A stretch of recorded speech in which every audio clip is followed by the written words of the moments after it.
So if you were king of the world, in charge of everything, what would you do? All right. What other ideas have you got? Well, here's like this. It's often that thing of like, I love that William Gibson quote, the future is here, but it's not evenly distributed. Yeah. Okay, it's kind of a wonderful idea of like, well, actually, there's great stuff around the world, and we should just take best practice from all over. So I'm not a huge fan of this will come as a shock to you, I'm not a huge fan of Hungary's president. But they have an idea in Hungary that I think might be the most progressive idea I've heard in European politics in 20 years, which is if you're a woman and you have a baby in Hungary, you get 25% off your income tax for life. If you have 2 babies, you get 50% off. If you have 3 babies, 75%. 4 babies, ding, ding, ding, no income tax ever again, right? Now that, to me, someone should be running on that in Westminster in this election, because you automatically get 50% of the vote, right? Because it's incredibly progressive. It handles the gender pay gap, right? And there is a disparity in incomes between women. And basically, when you take yourself out of the workforce to have a baby, and it's harder for women than it is to men to have a baby, it just is. So you go, well, hang on.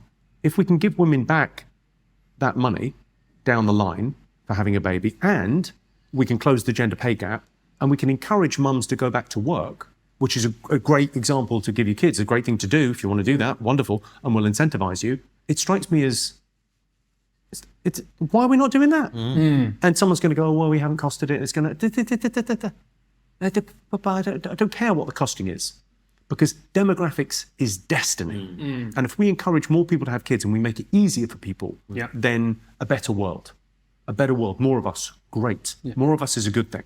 You know, that's the other thing I don't like about the incredibly left-wing environmental people that seem to think we're a scourge on the planet. Fuck all the way off. Too many people. All right, who should we get? Why don't we start with you? It's genocidal, it's crazy. But the idea of like going, I think we should be encouraging people to have kids and make it easier. Because really, when you think about where's the best places to live in the world, it's places that industrialized relatively slowly. So ex-colonial, it's like Australia, like Sydney, Melbourne, Toronto, Vancouver, like best places in the world. Places that, because kids went from being an asset when we were on the farms, right? There was free labor, great, have as many kids as you can, to being a liability in the cities. And really great suburban areas is what we need more of. So it's that thing of like, people are always planning new towns. No, you need new suburbia is what you need. Because you need places where people can afford to live with a house and a garden and a standard of living. You don't need more flats for single people. That's not what we need. We need more suburban spread areas where people can live and have a community and, you know, a nice place.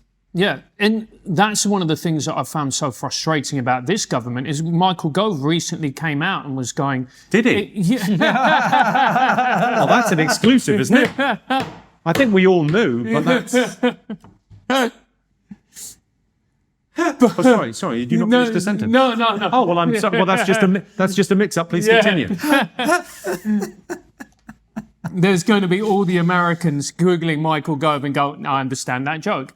But he recently came out and he was saying, well, you know, unless... You can't say it again. Don't double down. Double down, mate. I'm going to triple down. He recently said... he recently said that unless young people can get access to property and the housing ladder, they're going to reject democracy. Thanks for quoting my ARC speech, Michael. Yeah. Appreciate and it. then you go, well, that's great, mate. What a great point. Should we talk to the housing minister about it? Oh, hang on a second. You are the housing minister. Yeah, it strikes me we need a bit more housing. Yeah, well, I mean we definitely do. People need places to live. It's yeah, and that doesn't strike me as a complex idea. I'm trying to think of like other things I would do, like other things that are great around the world. Like I like Portugal. I like the Portuguese drug laws. I like what they've done in Lisbon. Like Lisbon was like one of the roughest towns in Europe. Yeah, and it's now an absolute joy to wander around. And really, they've taken away petty crime because 90% of petty crime is drug related, and they legalized all drugs. And it's fantastic. Now, I would say there's a proviso on my drug policy, which not everyone will love. All drugs are legal, right? Weed is legal. Of course, weed is legal. The legal age for weed, though, is 45. You've got to, because it's a performance-inhibiting drug. That's what weed is. It's performance-inhibiting. Like, men in their 40s that are working too hard and you just need to fucking chill out, mate. There's more to life than this. Yeah. Enough already. Marijuana. Young people just starting out, I think prohibition. You think Well, I did a personal prohibition when I started comedy. I didn't drink for 12 years. Really? Yeah. Smart on the comedy Yeah. circuit because you're constantly surrounded by drunk people. You're surrounded alcohol. by it. There's a lot of it. And I saw people, there's people that I started with that were so funny. And they had a brilliant time. Oh my God, they had fun. And you don't know their names. Yeah. And I think that's really sad. And they didn't manage to, it wasn't the appropriate time. You know, there's a season for these things. And I think actually for young people, it's about where you've got time and you've got focus. Where are you going to apply that? And that's your life. So it's, you know, there's a crisis for young men. I mean, Jesus knows life isn't easy for young women in this society, but for young men, there's a very clear issue, which is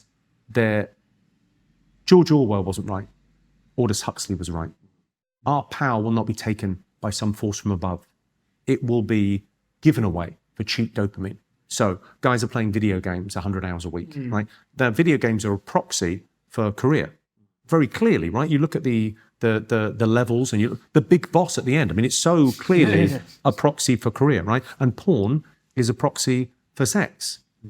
You know, there's no risk involved in either of those. And what you want is young men to take more risks. You want them to, you know, so the message shouldn't be play less video games and look at less porn. It should be go out there and have an adventure. It should be, you know, the message needs to be more enticing than don't look at porn online. It should be get your dick wet.